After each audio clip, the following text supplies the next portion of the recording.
तकरीर नहीं हो रही है ना, ना तकरीर नहीं है, ये मशवरा है जी, मशवरा है। तुम्हारे बच्चों के हाथ में मोबाइल है छोटे छोटे, छीन लो, थोड़ी देर रोएंगे, एक दिन रोएंगे, 2 दिन, उनके सामने जब तुम नहीं चलाओगे।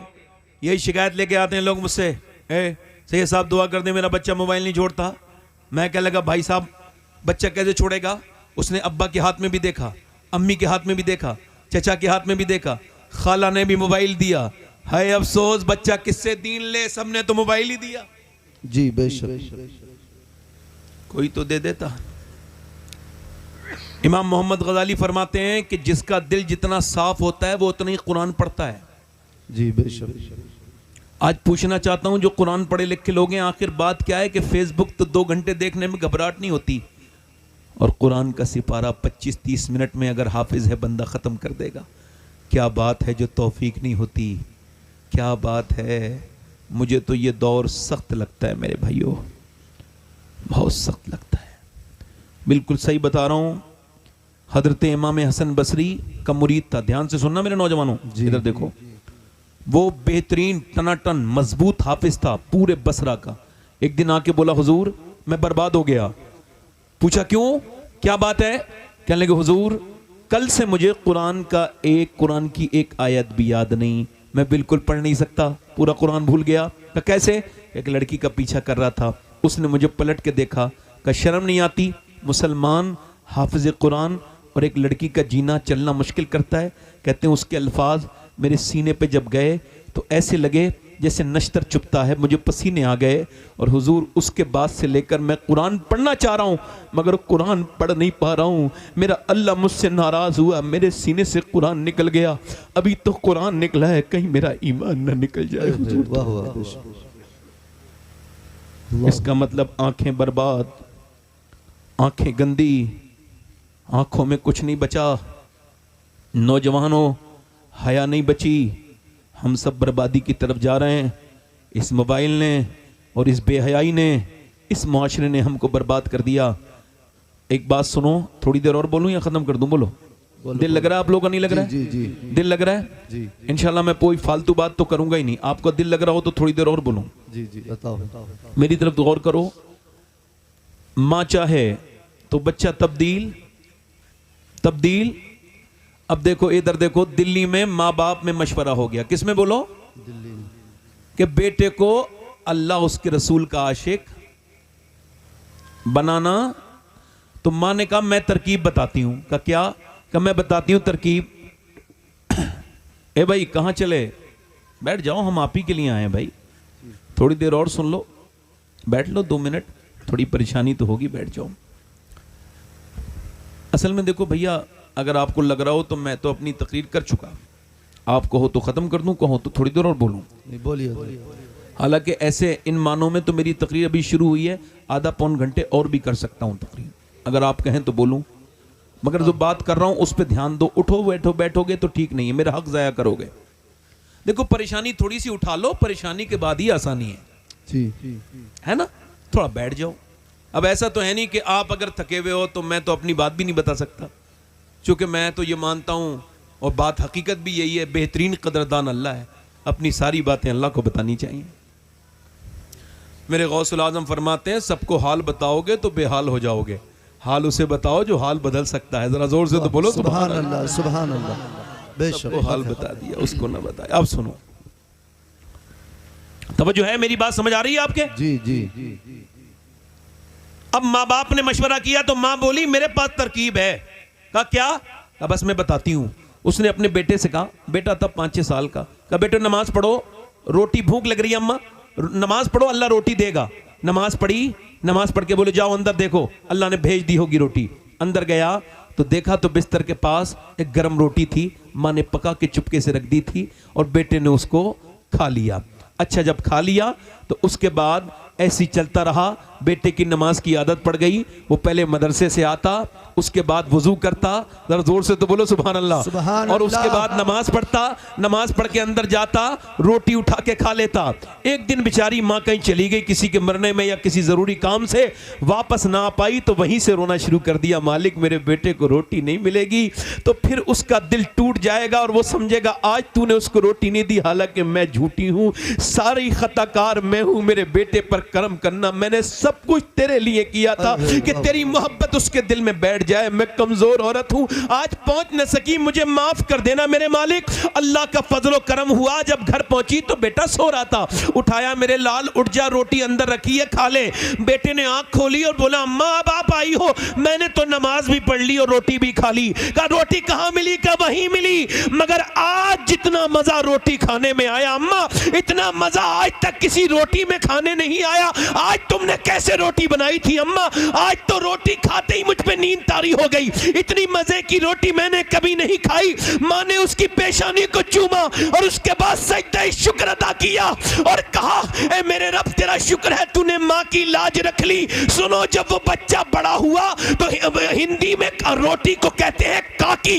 वो बच्चा जब बड़ा हुआ उसका नाम कुतुबुद्दीन बख्तियार काकी बना।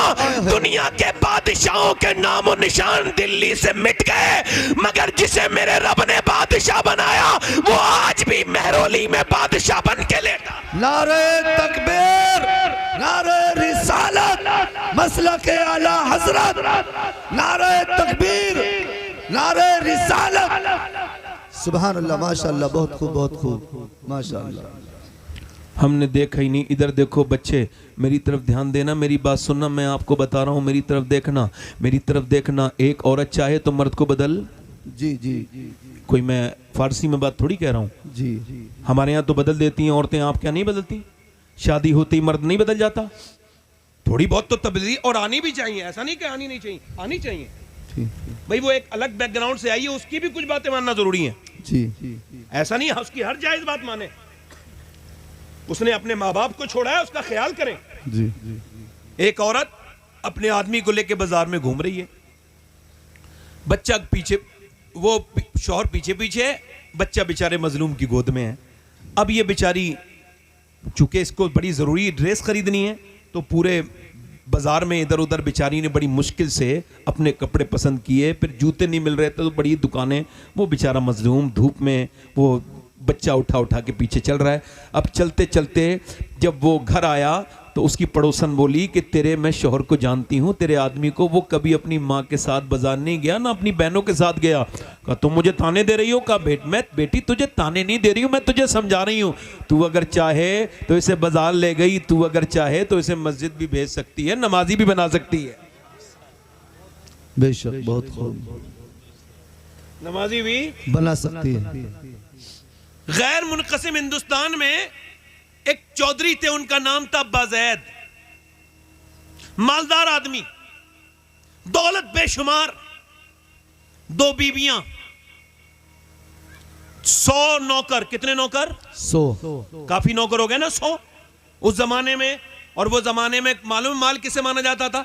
जमीन वाले को मालदार माना जाता था, और उसको माना जाता था जिसके पास बैल ज्यादा हो, भैंस हो, गाय हो, बकरियां हो, ये इसको कहा जाता था, ये दौलत है। अब उसके यहां सब कुछ था, उसने तीसरी शादी कर ली और इसको तीसरी बीवी ठीक मिल गई। कभी कभी बीवी ठीक भी मिल जाती है जी। इसको तीसरी ठीक मिली। ये क्यों कह रहा हूं? क्योंकि वो तीसरी नमाज की पढ़ने वाली थी, नमाज की पाबंद थी। ना सिर्फ वो पाबंद थी, उसका बाप भी नमाजी था, उसके भाई भी नमाजी थे, उसकी माँ भी नमाजी थी। पूरा बैकग्राउंड में कोई ऐसा नहीं था जो नमाज ना पढ़ता हो, मगर यहां आके बेचारी का दम घुटने लगा। चुके कोई अल्लाह के सामने झुकता नहीं, ना नौकर नमाज पढ़े, ना चौधरी नमाज पढ़े, ना उसकी बीबियां नमाज पढ़े, सारे ही बेनमाजी। तो उसने कोई ताने नहीं दिए कि तुम नमाज नहीं पढ़ते और मैं नमाजी हूं। जी। जैसे कुछ लोग औरतें पढ़ी लिखी आ जाएं तो पूरी जिंदगी जहालत दिखाती हैं, यही कहती रहती है तुम तो सब जाहिल हो और मैं पढ़ी लिखी हूं, इसी वजह से वो बदतमीज हो जाती हैं। कभी कभी ये इल्म भी हजम नहीं होता इंसान को, कभी कभी इबादत भी हजम नहीं होती, इबादत का हजम करना भी बड़ा मुश्किल काम है। अब बताइए मैं उस आलिम के बारे में क्या जवाब दूं जो है तो बेचारा आलम मगर अपना तकब्बुरी ठीक नहीं कर पाया, जो अपना इलाज ना कर पाया वो दूसरों का इलाज क्या करेगा। जी जी हक है बेशक। आप समझ मेरी बात आ रही नहीं आ रही? जी जी। अब देखिए उसने क्या कहा कि देखा कि अब उसने ये नहीं कहा कि मैं नमाजी हूं और तुम नमाज नहीं पढ़ते, ताने नहीं दिए, झगड़े लड़ाइयां नहीं की। मैं अपने इलाके में तकरीर करता हूं तो एक बात का तो भाई देखो हाशिम भाई फायदा होता है, वो फायदा ये कि समझाना ज्यादा नहीं पड़ता। जी माशाल्लाह सब लोग समझते अच्छा है। जी जी बेशक है ना, चूंकि हमारी एक साहब कह रहे थे भाई आप ही की तरफ के मुकर्रिर ज्यादा क्यों होते हैं, तो मैंने कहा हमारे यहाँ की दोनों जबानें एक ही हैं, हम घरों में भी वही बोलते हैं और महफिलों में भी वही बोलते हैं, बाकी हिंदुस्तान में सब जगह दो जबानें हैं। जी बेशक। अब एक ही जबान पे लोगों को जो है वो कमांड है, उन पे इख्तियार है, इस वजह से अल्हम्दुलिल्लाह जबानें अच्छी हैं। और ये हमारे बुजुर्गों का फैज़ है, हमारे यहाँ पर खाली खतीबी नहीं है, हमारे यहाँ वली भी बहुत बड़े बड़े अल्हम्दुलिल्लाह। बेशक सुभान अल्लाह। तो उसने ये नहीं कहा, इधर देखें, ये नहीं कहा कि तुम नमाज नहीं पढ़ते, उसने सोचा कि नमाजी कैसे बनाना है। अच्छा उसने दिमाग लगाया, बहुत अच्छा दिमाग लगाया। उसने देखा कि चौधरी को दूध लेके जाता है शाम को नौकर, तो उसने नौकर से कहा तुम दूध लेके नहीं जाओगे मैं लेके जाऊंगी। उसने कहा ठीक है। और नौकर की कोई औकात थोड़ी होती, बेचारा हट गया। ये दूध लेके गई, वो ऐसे ले जाता था, ये बिल्कुल औटा के उसको बेहतरीन बादाम में छौंका औका लगा के और बिल्कुल सुर्ख दूध लेके गई। चौधरी साहब लीजिए दूध, तरकीब देखिए, लीजिए दूध पीजिए। चौधरी ने देखा, कहा तुम हैरत का इजहार किया, कहा तुम मेरी बीबी तुम क्यों आई हो? अरे मेरी तो नौकर 100 नौकर हैं, उनमें से कोई ले आता, तुम क्यों आई हो? कहने लगी बात ये मेरा ज्यादा हक बनता है, मेरे हुजूर ने इरशाद फरमाया है कि अगर मैं मखलूक में किसी को इजाजत देता कि वो मखलूक को सजदा करे तो मैं बीबी को इजाजत देता कि वो अपने शोहर का सजदा करे। लिहाजा अब आपका मर्तबा तो बहुत ही बड़ा है ना, तो अब मैं आपके लिए इस वजह से दूध लेके आई हूं, आप पीजिए, मेरा हक ना छीनिए मुझसे। उसने दूध पी लिया तो इसने फिर अगली फरमाइश की कि मैं आपके पांव भी दबाना चाहती हूं। का क्यों? मैं अपने गांव में अपने घर पे अपने अब्बा के दबाती थी, अब चूंकि आप मेरे सरताज हैं तो पांव दबाने दीजिए। अच्छा पांव इसने दबाई, ये जानती भी थी दबाना। कुछ लोग जब दबाते हैं तो दर्द कर देते हैं, कुछ लोगों को पॉइंट पता होते हैं। उसने पांव दबाने शुरू किया और उन पॉइंटों को छेड़ा जिससे सुकून होता है। ये सुकून के साथ इसको नींद आने लगी। जब वो सोने लगा ये आगे बढ़ के बोली चौधरी सो रहे हो, आपको नींद आ रही है, मैं भी जा रही हूं, मगर अगर आपको बुरा ना लगे तो सुबह फजर की नमाज में उठा दूं। वाह वाह सुभान अल्लाह, वाह क्या अदा है। अब एक तो चौधरी जी, दूसरा मर्द जी, तीसरा मालदार, जी, तीन अलामात गुरूर घमंड की इसके अंदर। जी जी बेशक। तू मुझे समझाएगी, बेइज्जती कर दी। अच्छा ये बात कब बदलोगे आप? जो गाली बके वो इज्जत वाला है या जो गाली सुन के सब्र कर ले वो इज्जत वाला है? आपकी नजर में कौन है? और हमारे यहां क्या है, जो सुन ले वो उसकी बेइज्जती हो गई। जब कोई मुझसे टेलीफोन पे या ऐसे वैसे बदतमीजी करता है, कभी ऐसे तो करता नहीं कोई, मगर कुछ ऐसे लोग हैं, कुछ पीर लोग मेरे खिलाफ हो गए हैं तो वो अपने मुरीदों से करवाते हैं, तो जब बदतमीजी करते हैं तो मैं जवाब नहीं देता। मैं कहता हूं देखो भाई शबात हुसैन तुमने जवाब नहीं देना है, ये तुमको अपने मियार पे लाना चाहता है, ये जितना घटिया है गाली देके तुम्हें भी वहीं लाना चाहता है, तो तुमने जवाब इसकी तरह कुत्ता जब काटे तो कुत्ते के काटा नहीं जाता, सब्र किया जाता है। सब्र कर लो, गुस्से पीने वाले अल्लाह को पसंद है, सब्र कर लो, थोड़ा सब्र कर जाओ। और यार ये उल्टी बात क्या कर दी, जिसने गाली दी वो इज्जत वाला है, जिसने सुन ली उसकी बेइज्जती हो गई। ये कौन सी बदतमीजी आपने नया ये रिवाज, आज से ये बदलो और ये कहो जिसने गाली दी वो बेइज्जता है, जिसने सुन ली वो इज्जत वाला है। क्योंकि अल्लाह ने उस अबू जहल को इज्जत नहीं दी जो गालियां देता था, अल्लाह ने उस बिलाल हबशी को इज्जत दी है जो गालियां सुन के भी अल्लाह का जिक्र करता था, जवाब नहीं देता। सुभान अल्लाह माशाअल्लाह, बहुत खूब बहुत खूब, बेशक हक है। उल्टा ही बना दिया साहब, जो बदतमीजी करे वो इज्जत वाला है। और मेरी तरफ तवज्जो करो, वो चली गई मगर दूसरे दिन फिर आई, पलटी नहीं, हिम्मत नहीं हारी, हिम्मत नहीं हारी, चली गई। जाने के बाद फिर बोली हुजूर दूध, दूसरे दिन का फिर तुम आ गई, तुमको खबर नहीं, फिर नमाज के लिए कहोगी। का चौधरी नमाज के लिए मैं देखती हूँ, फिलहाल आप दूध तो पीजिए, मेरा हक तो न छीनिए। उसने इतने प्यार से बात की, उसने नजर नजर में ही ऐसे भले सुखन कहे, मैंने तो उसके पाँव में सारा कलाम रख दिया। उसने उसके हाथ में दिया, लीजिए चौधरी साहब दूध पीजिए। अच्छा उसने दूध ले लिया, अच्छा पी गया। फिर उसको पाँव भी याद आ रहे थे, कल अच्छे दबाए थे। ये बैठ गई तो पाँव दबाए तो इसने मना नहीं किया। दबाती रही। चौधरी मोटे ताजी थे, खर्राटे शुरू हुए। फिर आगे बढ़ के बोली, चौधरी आपको नींद आ रही है, मैं भी जा रही हूँ। देखो बुरा ना मानिएगा और गुस्सा ना कीजिएगा, जलाल ना कीजिएगा। अगर बुरा ना माने फजर में उठा दूं। चौधरी ने देखा आओ नताओ, बैठी थी बेचारी, जोर से लात मारी तो उसका मुंह उसके पाए में लगा, और जब पाए में मुंह लगा तो होठ फट गया, मुंह से खून नीचे को गिरने लगा, आंखों से आंसू आए, मगर एक लफ्ज नहीं कहा। दूसरी लात मारी, नीचे गिरा दिया, और उसके बाद बर्तन उठाए। एक लफ्ज तो कह देती, एक तो बार कह देती, मैं नमाजी के लिए कह रही हूँ, तू मुझको मार रहा है। ना जाने कितनी नेक बेटी थी वो, और उसकी माँ कितनी नेक होगी, और उसका बाप कितना नेक होगा, वो घराना कितना नेक होगा जिसमें ऐसी बेटी की परवरिश हुई। चली गई मगर रास्ता नहीं बदला, आती रही जाती रही आती रही। एक दिन कई हफ्ते के बाद चौधरी के दिल में थोड़ा रहम आया, कहने लगा रोज आती है, गाली देता हूँ, मारता हूँ। अरे तू चौधरी की बेटी है, इतने बड़े खानदान की, फिर भी क्यों रोज मुझसे बेइज्जती करवाती है अपनी, क्यों गाली खाती है, क्यों आती है, क्या बात है?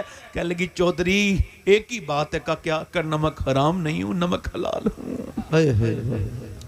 का चौधरी तू बेनमाजी है, जहन्नम में जाएगा। मेरे नबी फरमाते हैं बेनमाजी क़यामत के दिन फिरौन के साथ खड़ा होगा, नमरूद के साथ खड़ा होगा। और ऐ चौधरी जो बेनमाजी है वो जब मरेगा उसको इतनी प्यास लगेगी कि अगर सातों समंदर का पानी भी पिला दिया जाए उसकी प्यास तो नहीं बुझनी, जो अपने रब के सामने नहीं झुकता था। ऐ चौधरी और कोई बात नहीं, तू नमाज नहीं पढ़ेगा, मेरी आने वाले बच्चे भी नमाज नहीं पढ़ेंगे और फिर वो जहन्नम में जाएंगे। बस बता, इसी लालच में आती हूँ, तेरी गालियां भी सुनती हूँ, तुझसे मार भी खाती हूँ, और कोई लालच नहीं है चौधरी मुझे। ऐसी उसकी आंखों से आंसू टप टप नीचे गिरे, एकदम चौधरी के आंखों में भी आंसू आ गए। बोला सुबह तुम मत उठाना चौधरान, मैं तुमको चौधरान उठाऊंगा। सुबह को बीबी को अपनी उठा दिया, दोनों के मुसल्ले बिछ गए। मगर पहले की मुसलमानों की ताकत सजदे थे, वो कहते उनको पता था वस्जुद वक्तरिब कि बंदा सजदा करके अल्लाह के करीब चला जाता है। वो सजदे में गई और फिर जब अपने आदमी को सजदा करते देखा तो फूट फूट के रोई, ऐ मेरे मालिक बड़ी मुश्किल से लाई हूँ, पिटी हूँ, कुटी हूँ, बड़ी तकलीफें उठाई हैं तो यहाँ तक आया है, कहीं ऐसा ना हो अब फिर ना आए।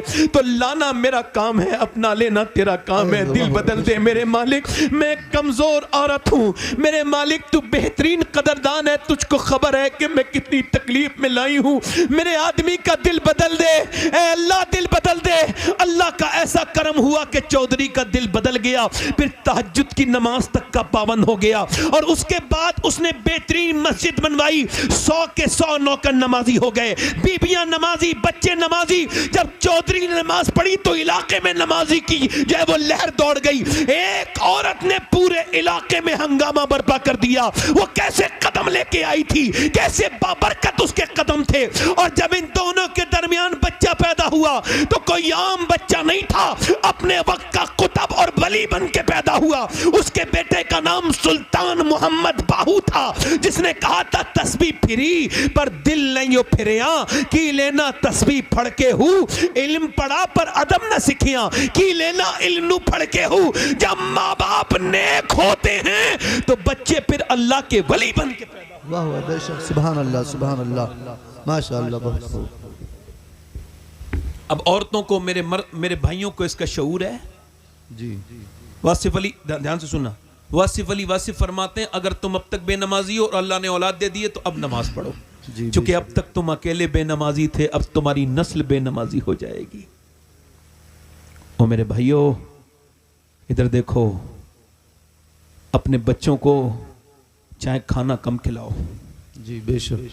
देखो हमारे यहाँ तो तालीम एक ही तालीम है, मैं जिसे तालीम मानता हूँ, मेरे हिसाब से अल्लाह एक है, इससे बड़ी कोई तालीम नहीं दुनिया में। बेशक बेशक। तो अपने बच्चों के ईमानों को मजबूत, बोलो ईमान को मजबूत करो। माएँ अगर चाहें तो बच्चे तब्दील हो जाएंगे। उस आखिरी बात और कर रहा हूँ। दिल लग रहा नहीं लग रहा है? जी दोनों हाथ उठा के बताओ कितनों के दिल लग रहा है? सुभान अल्लाह, माशाअल्लाह, बहुत खूब। ये सब आप लोगों की बरकतें हैं। मेरे नबी सल्लल्लाहु अलैहि वसल्लम से अर्ज की गई, या रसूलल्लाह क़यामत कब आएगी? क़यामत कब? क़यामत? तो हुजूर ने फरमाया अल्लाह के इल्म में है। पूछने वाले ने फिर पूछा हुजूर क़यामत कब आएगी? चूंकि उसको पता था, हुजूर को पता है, तो हुजूर ने फरमाया अल्लाह के इल्म में है। फिर उसने तीसरी मर्तबा पूछ लिया, हुजूर क़यामत कब आएगी? तो मेरे हुजूर ने फरमाया जब लोग अपने माँ बाप की इज्जत करना छोड़ देंगे, क़यामत जब जब हाय हाय हाय। जब बेटे से बाप डरने लगे बात करते करते, कहीं मेरा बेटा मेरी बेइज्जती न कर दे, तो क़यामत। जब माँ अपने बेटे से बात करने में झिझके, मेरा बेटा बड़ा हो गया है, कितनी औरतों ने शिकायत की हमसे कि हमारे बेटे से कहना जब खाना लाया करे, कोई फल खरीद के लाया करे तो चुपके से लेके जाता है, तो हमको तो खबर हो जाती है ना। तो वो कहती हैं उससे कहा करो कि हम अंधे हुए हैं, बूढ़े हुए हैं, अंधे नहीं हुए। ये बताइए वो ऐसे छुप छुप के खाते हैं अपने माँ बाप से अलग। कुछ लोग कहते हैं मैंने अपनी माँ बाप को अपने घर रख रहा हूँ। मैं इधर तवज्जो करो, ज़रा गौर करो। हज़रत शाह अहमद नूरानी रहमतुल्लाह अलैह बहुत बड़े आलिम दीन गुजरे हैं हमारी जमात के। वो लंदन में तकरीर कर रहे थे। कहाँ पर? लंदन में। माँ बाप की अजमत पे लंदन में तकरीर कर रहे थे। उनसे एक पत्रकार ने पूछा, नामा निगार ने, अंग्रेज ने, क्या आपकी अम्मी आपके साथ रहती हैं? हमने सुना है आप अपनी माँ को अपने साथ रखते हैं। शाह अहमद नूरानी बूढ़े थे मगर रोने लगे, दाढ़ी भीग गई, कहने लगे तुम कैसी बात करते हो उल्टी, मैं अपनी माँ को अपने पास नहीं रखता, मैं अभी इतना बड़ा नहीं हुआ अम्मी को अपने पास रखूं। हाँ, अब भी मेरी माँ मुझे अपने कदमों में रखती है, मैं अपनी माँ के पास रहता हूँ। अये वाह वाह, सुभान अल्लाह। लोग कहते हैं मैंने अपनी माँ को हज करा दिया। ले, तुम हज कराओगे अपनी माँ को? इधर देखो, जब माँ दुआ करती है तब अल्लाह हज कबूल करता है। वाह, बेशक। हाँ, हजरत मालिक बिन दीनार कहते हैं मैं हज करने गया था, ध्यान दीजिएगा और बड़े गौर से सुनिएगा। कहते हैं हज करके मैं अपने बाल मुंडा के, आखिरी जो बात होती है हज में तो यही होती है, जानवर कुर्बान करो फिर बाल मुंडा दो। तो जानवर कुर्बान करके कहते हैं मैं बाल मुंडा के और मैं दुआ कर रहा था, या अल्लाह मेरा हज कबूल कर ले। कहते मुझे नींद आ गई तो हातिफ़े गैब से मेरे ख्वाब में आवाज आई, अल्लाह ने सबके हज कबूल कर लिए मगर मोहम्मद बिन हारून बल्खी का अल्लाह ने हज कबूल नहीं किया। अल्लाहु अकबर। कहते हैं बल्खियों को ढूंढना कोई बड़ी बात नहीं थी, क्योंकि वहां खेमे होते हैं। ये पाकिस्तान के हैं, ये श्रीलंका के हैं, ये इंडिया के हैं, ये खेमे लगे हुए होते हैं हज में। कहते हैं मैंने मिना में पूछा किधर हैं, तो क्या उधर हैं। मैं बल्खियों के पास गया, मैंने कहा मोहम्मद बिन हारून को जानते हो? कहने लगे साहब वो बड़ा ही नेक आदमी है, अल्लाह ही अल्लाह करता है दिन रात, वो सब कुछ अल्लाह के नाम पे दे के उधर बैठा है, वो अल्लाह अल्लाह कर रहा है, हर साल हज को आता है। कहते मैं उसके करीब गया, वो नमाज पढ़ रहा था, वाकई में चेहरे से नेक लगता था। कहते नमाज पढ़ रहा था, उसने सलाम फेरा और मुझे देख के बोला अस्सलामु अलैकुम मालिक बिन दीनार। मैंने कहा आप मुझे जानते हैं? मैं तो ये भी जानता हूं, क्यों आए हैं आप? कहा क्यों आया हूं? कहा ये बताने आए हैं कि मेरा हज कबूल नहीं हुआ। कहा क्यों? कहा मैं 24 साल से हज करने आता हूं, जब काबे में पहुंचता हूं तो काबे को देख के रोने लगता हूं, अपने गुनाह याद आते हैं, कांपने लगता हूं, हजर अस्वद का बोसा लेता हूं, फिर मैं तवाफ करता हूं, रुकने यमानी, रुकने इराकी, रुकने शामी पर, हतीम के पास, मकाम इब्राहीम पर दुआएं मांगता हूं और फिर मैं सफ़ा मरवा दौड़ता हूं।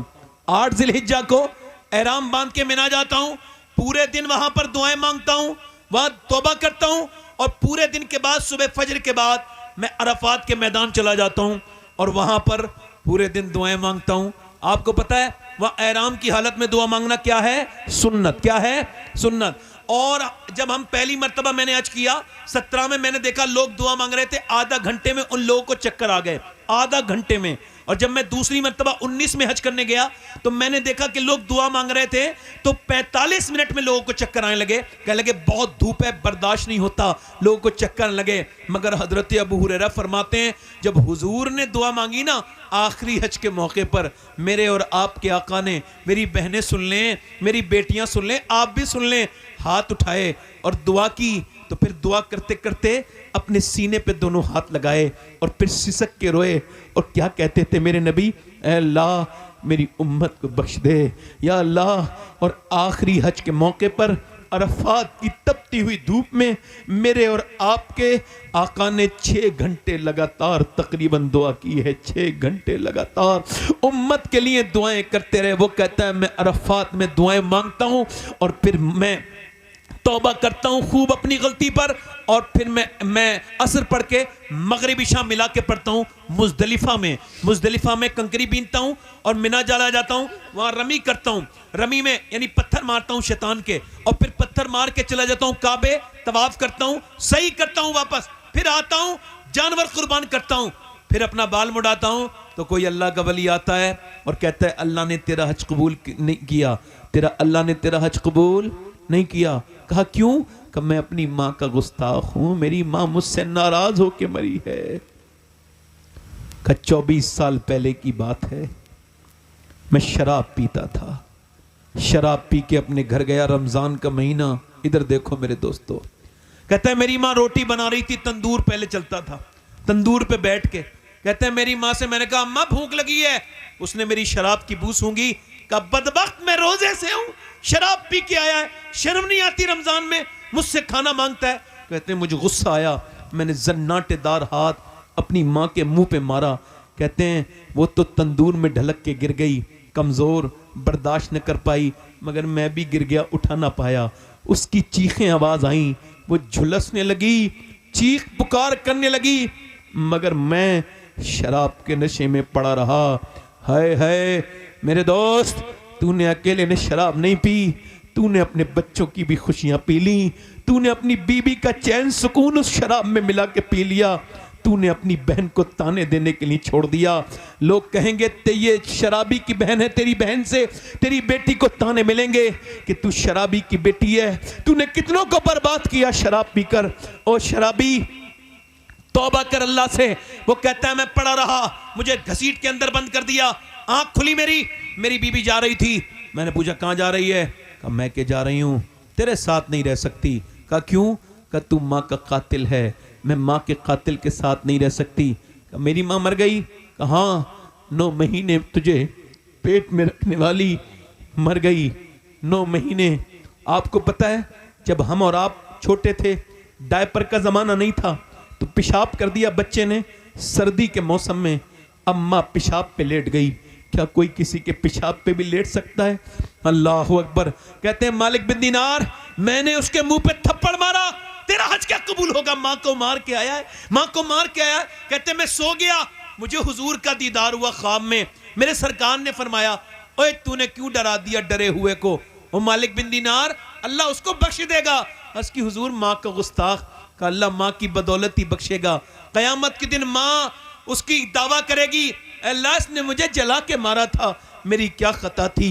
अल्लाह फरमाएगा इसे जहन्नम में डालो, तो माँ को आवाज देगा माँ, नहीं सुनेगी, फिर जहन्नम में जा रहा है, आवाज देगा माँ, नहीं सुनेगी, फिर आवाज देगा माँ, नहीं सुनेगी। अल्लाह रहम डालेगा। मौसर हकीकी वो है, फाइल हकीकी वो है। आवाज देगा ओ मेरी माँ, पुकारे। क्या आवाज देता है बार बार? बता क्या बात है? मेरा उंगली जल गई थी एक मर्तबा, तो फपो के पड़ गए थे, तो पूरी रात रोई थी मेरे हाथ को देख के, एक उंगली जली थी, अब तो जहन्नम में डाल रहे हैं फरिश्ते, माफ नहीं करेगी मेरी माँ। माँ अपने बेटे को देखेगी, अल्लाह दिल में रहम डालेगा, तो फिर कहेगी मेरे मालिक मेरे बेटे को माफ कर दे, मेरे लाल को माफ कर दे। अल्लाह फरमाएगा इसने तुझे जला के मारा था, तड़पा के मारा था, इसने तुझे जला के मारा था। हाँ मालिक मारा तो था, मगर मैंने इसको 9 महीने पेट में रखा था, ये मेरा बेटा है, तू इसको माफ कर दे। एक माँ ऐसी हस्ती है जिससे कभी माफी मांगने की भी जरूरत नहीं पड़ती। दुनिया में आवाजें तो बहुत बनी, मगर मैंने एक 70 साल के बूढ़े को अपनी माँ की कब्र पे रोते हुए देखा। मैंने उससे कहा मेराज भाई क्यों रोते हो, तुम्हारी माँ तो बड़ी बूढ़ी थी। कहने लगा हाँ सैयद साहब, मगर जब भी जाता था तो पूछती थी मेरे बेटे तूने खाना खा लिया, क्योंकि अब मैं चाचा भी हूं, दादा भी हूं और नाना भी हूं, मगर बेटा कहने वाला चला गया। यार माँ तो माँ होती है और बाप बाप होता है। किसी भी सूरत में अपनी माँ की दुआएं लो। किसी पीर के हाथ चूमना उतना जरूरी नहीं जितने माँ के हाथ चूमना जरूरी है। किसी पीर के हाथ चूमने में वो लुत्फ नहीं जो माँ बाप के हाथ चूमने में मजा है। दुआएं करवाना है तो माँ बाप से दुआएं करवाओ। क्या पीरों के पीछे इनके उसके पीछे भागते हो? मैं किसी की दुआओं का मुनकिर नहीं, अल्लाह सबकी दुआएं कबूल करता है जिसकी चाहता है। मगर एक बात बताऊं, मैं गारंटी नहीं दे सकता कि पीर की दुआ कबूल होगी नहीं होगी, मगर मेरे नबी ने फरमाया जब माँ बाप दुआ करते हैं तो ऐसे कबूल होती है जैसे नबी की दुआ नबी की दुआ अपने उम्मती के हक में कबूल। वाह वाह सुभान अल्लाह, बेशक बहुत खूब। अल्लाह अकबर, या रसूल अल्लाह। बस मेरे दोस्तों, जिंदाबाद जिंदाबाद।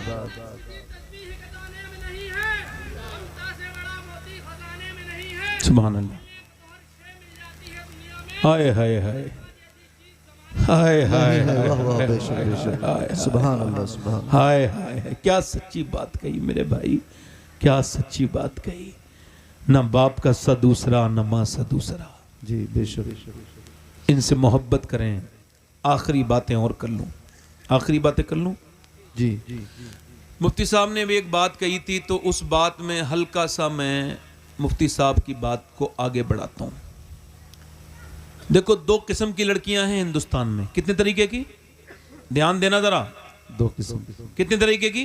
दो किस्म। एक तो वो है जिसे पर्दा कराना चाहो फिर भी नहीं करती, ठीक है जी। उससे कहो दुपट्टा ओढ़ ले फिर भी आधी आस्तीनी कपड़े पहन के शादियों में बेहया घूमती है, उसको लाख समझाओ समझती।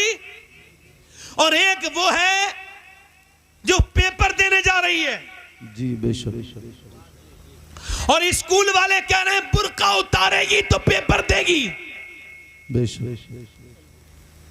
तो वो कह रही है मैं अपनी जान तो दे सकती हूं मगर अपने नबी का लाया हुआ पर्दा नहीं उतार सकती।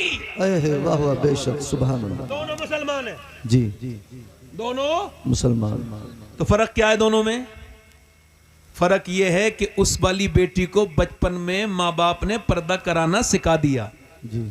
मेरा आपको बता रहा हूं, मशवरा दे रहा हूं, ये तकरीर नहीं है। अपने बच्चों को, अपनी बेटी बहनों को जहन्नम से बचाना है तो 6 साल की उम्र में ही उसको दुपट्टा उड़ाओ, उसको दुपट्टा उड़ाना सिखाओ। क्योंकि एक बार नबी की नवासी कुरान पढ़नी थी मदीने में, तो उनके सर का दुपट्टा नीचे सरक गया, तो सैयदा फातिमा आई, 6 साल की उम्र थी, फिर भी सर पे दुपट्टा रख दिया। कहा अम्मी आपने मेरे सर पे दुपट्टा क्यों रखा? जवाब यह था कि तेरे नाना नाराज हो जाते हैं जो बच्ची सर पे दुपट्टा नहीं रखती, सर नहीं ढकती। तो अल्लाहु अकबर, इतना सुना था नवासी रोने लगी। अजीम बाप की बेटी थी ना, अली की बेटी थी ना, रोई। सैयदा फातिमा ने कहा अब तो चुप जाना मेरी बेटी, मेरी लाडली, अब तो सर पे दुपट्टा है। रो के बोली अम्मी जान नाना से कह देना इस बार ज़ैनब को माफ कर दे, अगली बार तो गर्दन कट जाएगी मगर अम्मी सर पे से दुपट्टा नहीं हटेगा।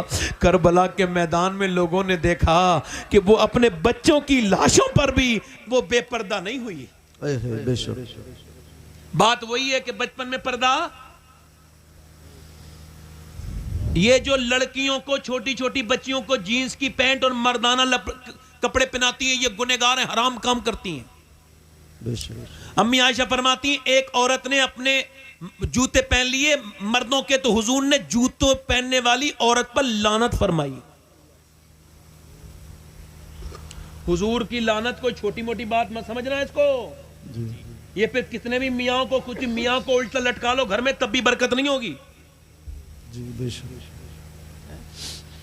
आजकल फाल खोलने वाले ही बड़े अजीब अजीब हैं सब। जब तक बेवकूफ जिंदा हैं, अक्लमंदों की रोटी रोजी में कमी नहीं। वो फाल खोलता है बैठ के वहां पे, उस अंधे को दिख नहीं रहा, ये सामने बेपर्दा औरत बैठी है, इस पे लानत है, उसको फाल दिख रही है अंदर की। और जब तक झूठ ना बोलो औरत मुतमईन नहीं जी। तो वो भी कह रहा है झूठ का ही कारोबार करो, जितना बेहतरीन बोलोगे। जी। पागल है ये औरतें, बेवकूफ है ये औरतें, इनका दिमाग खराब है। इनकी अक्लें मारी गई हैं, क्योंकि अगर ये सब बात होती तो मेरे नबी ने अपनी बेटी को क्या सिखाया ये देखना पड़ेगा। तो जब भी हसन हुसैन बीमार हुए और जब भी मौला अली जंग में जाते थे, उधर अली तलवार चलाते होते थे, उधर फातिमा सजदे में दुआ करती थी। ना कभी अली की तलवार को कोई हरा पाया, अल्लाह का फजल हुआ उनको। सुभान अल्लाह, बेशक बहुत खूब, माशाअल्लाह। नबी की बेटी ने सजदा करना सिखाया। जी जी, इधर उधर खूब भागे, पर कुरान तो निकल गया अब घरों से, नस्लों से, कोई आवाज ही नहीं आती कुरान की। माज़अल्लाह, किस किस बात पे बोले भाई, कौन कौन सी बात पे बोले? जी, अगर एक बात हो तो बात करें, भी आखिरी बातें कर रहे हैं। कुछ लोग कहते हैं हमने औरतें बदल दी, ये आजकल मीडिया पे चल रहा है। ये कुछ लोग कहते हैं इतनी मुसलमान लड़कियां कन्वर्ट कर ली। मैं कहता हूं कुछ समझदार हो कि नहीं, बेवकूफ हो क्या? अरे जिसने इस्लाम समझा ही नहीं उसका छीनना कितना आसान है। जी बेशक, छीन के उसका दिखाओ जिसने समझ लिया हो। जी हक है, बोलो तो सही जरा यार। सुभान अल्लाह। वो तो कोई नाचने गाने वाले खानदान की लड़की थी, हया तो उसकी बचपन में ही निकल गई जब वो कॉलेजों में गैर महरम लड़कों के साथ पढ़ी है। और फिर उसके घर में अंदर टीवी चला, अंदर गंदे मनाजिर आए, बाप बेशरम वही बैठा है, माँ बेगैरत वही बैठी है, बड़ा सा टीवी और कब्रों में लेके जाना है इन टीवियों को। और कितने बर्बाद हो गए, फेंक दो निकाल के अपने घरों से ये एलईडियां। लाओ अपने घरों में कुरान, सुबह कुरान प्ले करो। जब सुबह फजर के बाद आओ तो सूरह यासीन पढ़ो, और अगर पढ़ना नहीं जानते हो तो सुनो। बेशक हक है। कुरान ही घर से निकल गया, लड़की बदल दी। वो कहने से हमने लड़कियां बदल दी। ओ अच्छा, आपने बदल दी, आप बदल सकते हैं। हम आपको बता रहे हैं बदल उदल नहीं सकता कोई। इस्लाम समझा नहीं था, वो बेचारी समझदारी नहीं है। जिस दिन मेरी बेटी को समझ में आएगा फिर वापस आ जाएगी। बेशक सुभान अल्लाह। और हम उसका इस्तकबाल करेंगे वापस आएगी तो। हम ऐसी बेटियों को कभी बुरा नहीं समझेंगे। इधर देख लो, बुरा ना मानो। ये मुफ्ती साहब तशरीफ रखते हैं, हमारी कोई बेटी इस्लाम को समझ के वापस आए जी, तो उसकी जूतियां हमारे सर पर, जी वो जहन्नम से बचेगी। हक है। और सुनो, तुम बदलने की बात करते हो, यहूदियों ने 50,000 से ज्यादा मुसलमान शहीद कर दिए। कहां पे? जी, फलस्तीन में। मगर एक भी खबर नहीं आई कोई बदला हो। जी हक है। बोलो ये छोटी मोटी बात है क्या? बहुत बड़ी बात है। हमारे ईमान क्या है उनके सामने? कुछ नहीं। क्या कुछ नहीं? सुनो मेरी बात सुनो। 12,000 बच्चे वो शहीद हुए हैं। तुम भी बाल बच्चे वाले हो जिनकी उम्रें 10 साल से कम है। एक माँ का बयान पढ़ रहा था, वो कह लगी मैं अपने बच्चे को निकालने गई ना मलबे में से, तो बस सर मिला उसका सर, बाकी मेरा बच्चा नहीं था, बस उसका सर मिला। क्या पता कहाँ बम से उड़ के उसके हाथ। माँ उठा रही हैं अपने छोटे छोटे बच्चों को, कैसे सीने हैं उनके, और लाशों में से कुछ लाशें निकल गई। ऑस्ट्रेलिया के जंगल में आग लगी ना, तो पूरे बॉलीवुड हॉलीवुड सब शोर मचाने लगे कि ये आग लग गई, जंगल में मर ना जाएं जानवर। और मेरे नबी के उम्मती कितने शहीद हो रहे हैं। अभी 5 दिन पहले भूखे थे बेचारे, ट्रक आए खाने के, ट्रक खाना लेने जा रहे थे खाना, तो क्या आया, खाने तक नहीं पहुंचे, बम गिरा। और जब बम गिरा तो 150 लोग तो उसी जगह शहीद हो गए। माँ कह रही थी अरबी में, मेरा बच्चा खाना लेने गया था मगर मौत मिल गई उसे। मगर कोई माँ मैंने ऐसी नहीं देखी। मैं उन माँओं को सलाम करना चाहता हूँ जो नाशुक्री कर रही हो, कुरान पढ़ रही हैं, वो ढेर पर लाशों की कुरान पढ़ रही हैं। अल्लाह अकबर। वो छोटे छोटे बच्चे। मगर मैं अल्लाह का शुक्र है सैयद हूँ, मगर फिर भी एक बात कह के जा रहा हूँ, उनमें से एक लड़की का मुझे जूता मिल जाए ना तो मैं अपनी कब्र में रख के सो जाऊंगा और उसको बख्शिश की जमाना समझूंगा। जिन लड़कियों ने यह बयान दिया है कि हम रात को जब सोते हैं तो बुर्का ओढ़ के सोते हैं, मेरी बहनें सुन लें, मेरी बेटियां सुन लें, वो खानकाहों की बच्चियां सुन लें जिनके बेअमल बाप की वजह से वो बच्चियां भी बेपर्दा हो गई, वो सुन ले। बड़े बड़े मुअज़्ज़िज़ घरानों की बेटियां, उन तक मेरा ये पैगाम पहुंचा दो जिनको घुटन महसूस होती है पर्दे में, उनको सुना दो। जो गैर महरम के सामने वीडियो पर आती हैं उनको सुना दो। मेरी बेटियों को जो इंस्टाग्राम फेसबुक पे फॉलोवर बनाने के लिए अपने जिस्म जिस्म की नुमाइश करती हैं। उनको सुनाओ उन फलस्तीनी बेटियों का पैगाम। वो कहती हैं हम रात को बुर्का ओढ़ के सोते हैं। कब बुर्का ओढ़ के तो रात को कोई नहीं सोता। कि हम इस वजह से सोते हैं कि जब बम गिरता है तो अंदर से लाश निकलती है। हम सोचते हैं जब हमारी लाशें निकले तो बेपर्दा नहीं होनी चाहिए, पर्दे में होनी चाहिए। तो जब उनकी लाशें निकली तो पर्दे में थी। वो भूखी प्यासी पर्दा करके चली गई, वो कुरान पढ़ के चली गई। उन्होंने अपने बच्चों की लाशों पर कुरान पढ़े। अल्लाहू अकबर। मैं तो अपनी बहनों के सामने बस यही अर्ज करता हूं और कुछ ज्यादा नहीं। मैं अपनी बेटियों से यही कि अब कुरान खोलने का वक्त है।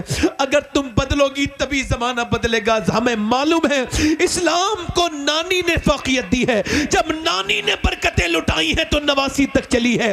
और जब इस्लाम पे पहली मर्तबा वही नाजिल हुई मेरे नबी पर, तो मेरे नबी ने 5 की 5 आयत किसी मर्द को नहीं सुनाई, बल्कि अपनी बीबी और हम सब की मां सैयदा खतीजतुल कुबरा को आके सुनाई। मेरे नबी जानते थे कि पहले खतीजा कुरान पढ़ेगी और फिर अपनी बेटी फातिमा को सुना देगी, और फिर फातिमा अपनी बेटी ज़ैनब को सुनाएगी, और ज़ैनब करबला में कुरान पढ़ के दुनिया को बताएगी कि जब नानी खतीजा होती है तो फिर नवासी ज़ैनब को। वाह सुभान अल्लाह माशाअल्लाह, बहुत खूब।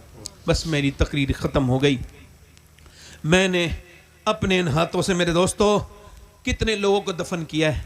अपने बाप को देख लिया दफन होते हुए, कब्र में जाते हुए, अपने ताया को, कितने लोगों को, और कितने हंगामे देखोगे, और बताओ और कितने हंगामे देखने हैं जो तौबा करोगे।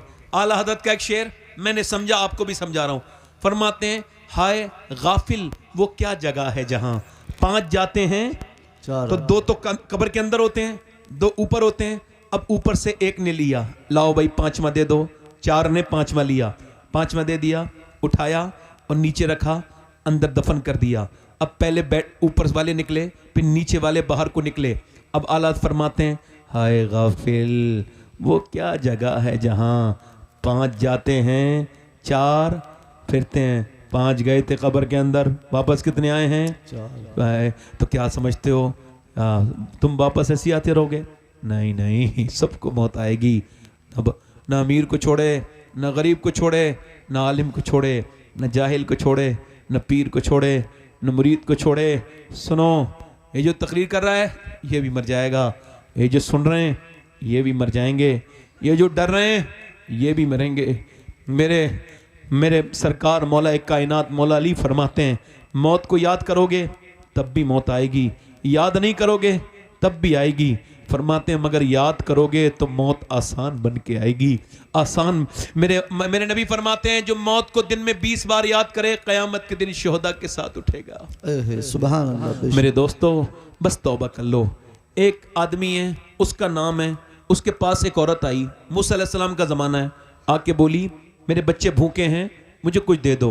उसने कहा, मेरी तरफ तवज्जो करो, उसने कहा मैं तेरे ऊपर नजर रखता हूं, तू मुझे रात में आने का वादा कर, मैं तुझे दे दूंगा। उसने कहा मैं हरगिज अपना जिस्म बेचने नहीं आई।